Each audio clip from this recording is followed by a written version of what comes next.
boy, George Branham III, meeting Ryan-Shafer now in the third match of this afternoon's action. And you're going to see a young man who's just 20 years old. Hometown, Elmira, New York. And he's a human windmill out there. Watch this.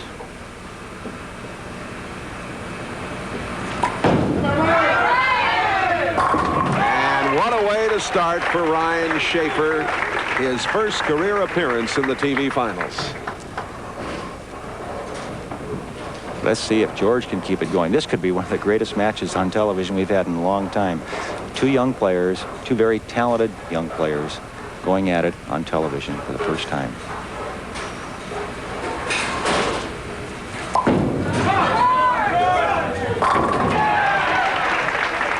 Both men open with strikes. The stepladder indicates how we got to this point in the proceedings, with Branham and Schaefer, Holman finishing fifth and Wunderlich fourth.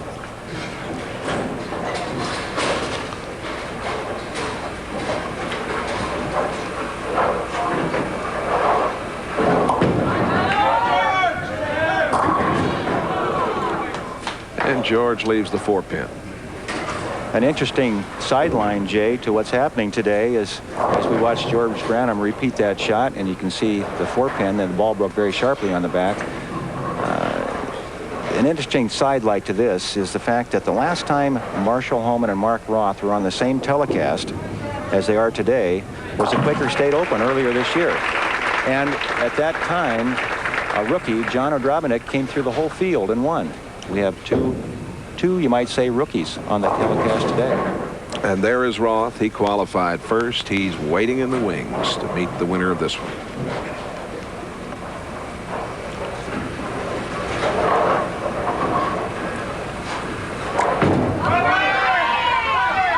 A little high and a split for Ryan-Shafer.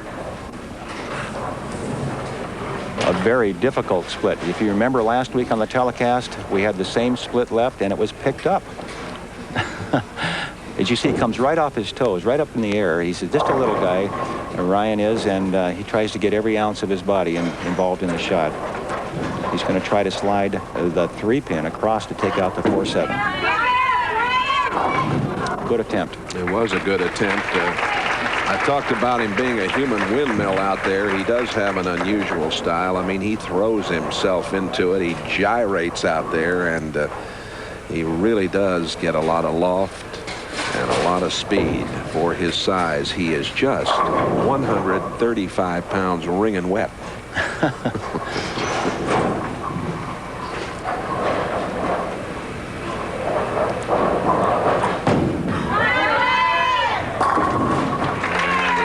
Him down. Right back with a strike. As you can see by the graphic on television, he is only 20 years old, as Jay mentioned, and only in his second professional tournament on the national tour. He has won a regional title, but he, as I mentioned, has stepped out here and looked good this week. Here's George Branham on 22. Branham up by 14 pins. As I mentioned earlier, most of the bowlers have drilled a number of new bowling balls for the lane conditions this week. And as you can see, George is using a new bowling ball. And the reason being is the ball rolls down the lane. There's so much oil on the lanes this week that it actually becomes absorbed into the bowling ball. So they try to use a new ball so they can get that grip on the surface.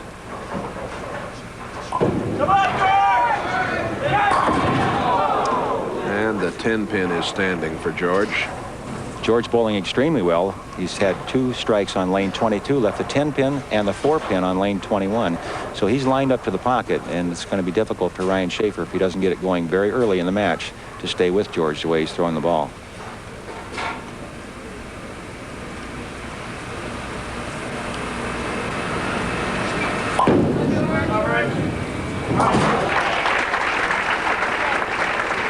We'll be back with more in just a moment. Exciting afternoon of racing action coming up. The Miami Indy Challenge on Sports World next, following our bowling. Ryan-Shafer down by 14.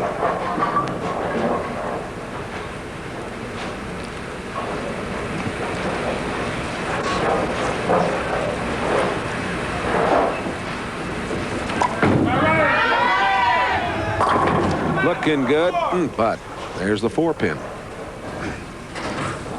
Ryan really liked that shot, Jay. He felt it was an excellent shot, and I thought it was too. The ball looked like it was going to be right there. As you see, this is Ryan's approach from the back. Scully gets up on that toe, the tremendous lift, the leg strength he uses to get the rotation and lift that he needs because of his slight build. Ball breaks sharply, leaving the 4-pin. In an unusual way for a player to shoot the 4-pin. He shoots it down the left side of the lane where most of the players will go cross lane. He goes down the left side.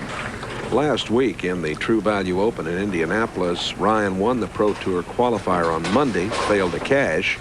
During the Rabbit squad, though, he rolled 300 in his 5th game, 296 in his 9th, and a 290 in his 10th. He's a very capable and talented young bowler. Oh, he has the striking power of any player on the tour, other than maybe a John Gant.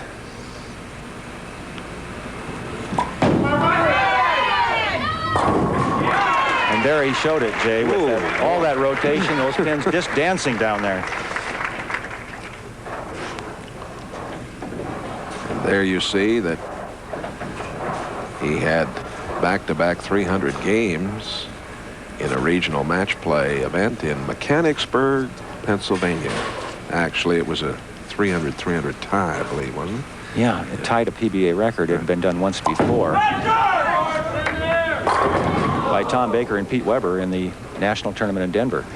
And they did it in a regional event, and it's still a PBA event, so it ties a record, basically.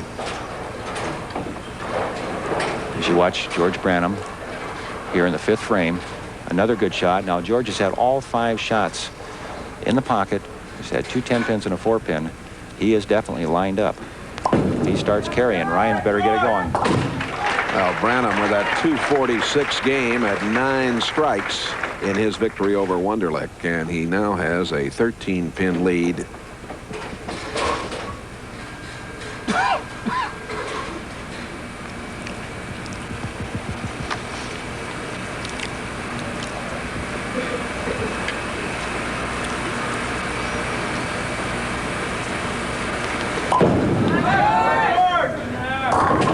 A little high.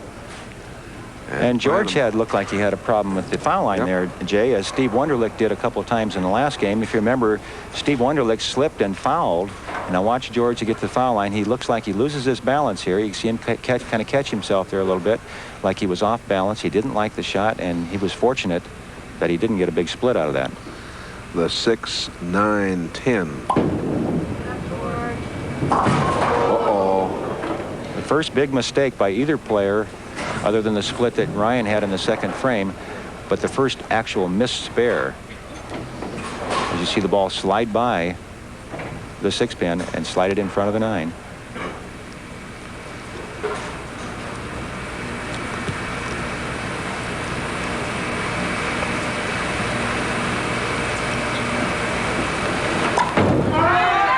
Gotta hurry. Those are the kind of shots that the player will get that almost unmakeable split when he leaves the 2, 8, 10, as Steve Wonderlic did earlier in one of our other matches, and it's just an impossible spare. Fortunately, the 10 went out, and Ryan has the 2, 8, and he's going to shoot it from the left side again, it appears, Jay, and if he does that, it's a more difficult shot. Down, oh, he moved in, but when that's such a, he cuts the angle down. It's really hard to get the ball to get that back pin when you do that, Jay. You had a feeling that was going to happen to him there, didn't you? It just didn't look right. As you see the ball, the 2-8, the ball really has to cover both pins with the ball, and it deflects away after it hits the 2-pin, leaving the 8. And that's a young player, rookie mistake, you might say, to shoot the spare in that manner. Both players with problems here in the 6th. Now Schaefer in the 7th.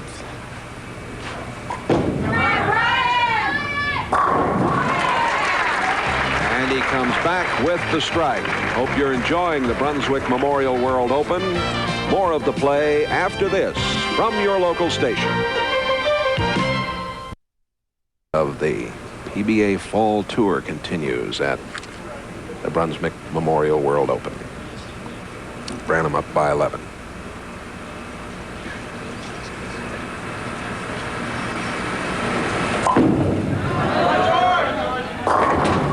Oh, it kicked out of there. Look at it, still spin. It looked like as you watch the ball, and here's George going to the foul line, as you watch his ball enter the pocket area, the 1-3 pocket, watch the 5 pin start to go to the left and then stop, and the head pin will come off the wall, spin around, hit it with the neck, and knock it down. Good break for George. On a strike now, chance to increase his lead.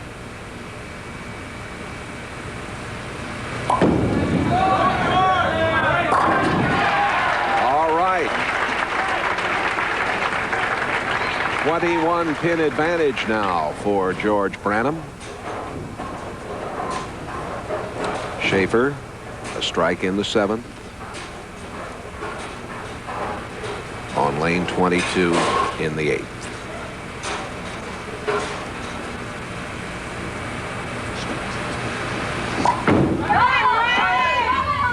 Looking good. First time he has struck on lane 22 in the match, and it's already the 8th frame. But a key time to do it. It keeps him in the match, only 11 pins down with 2 frames to play. He had to have this one, Earl. He definitely did. And watch this arm swing. Watch him come right off up on his toe there, Jay. He gets everything he's got into every shot. He is a man in motion.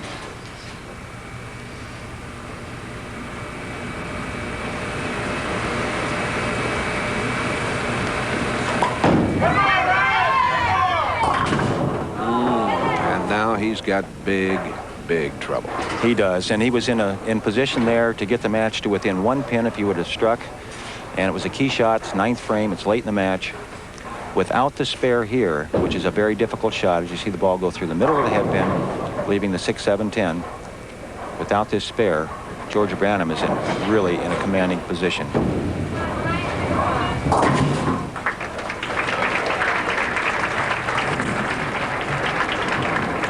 Schaefer's first career appearance in the TV finals. He had a high series this year, the ABC tournament at 780, Bolden College. Now it's Branham up by 26.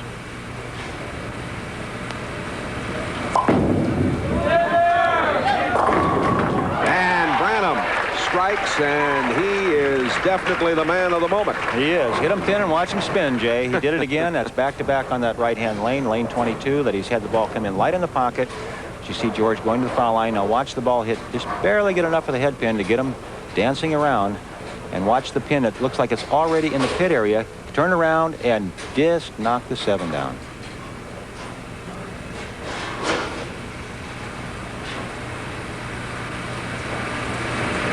One more time, George!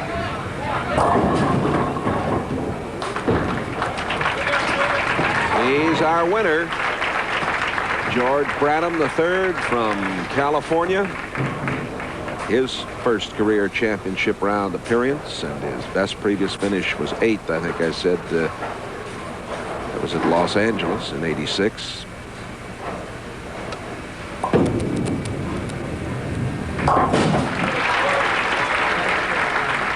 Well, he's going to have his hands full in the next match, Jay, going against someone of the caliber of a Mark Roth, very experienced, a very dominant type player.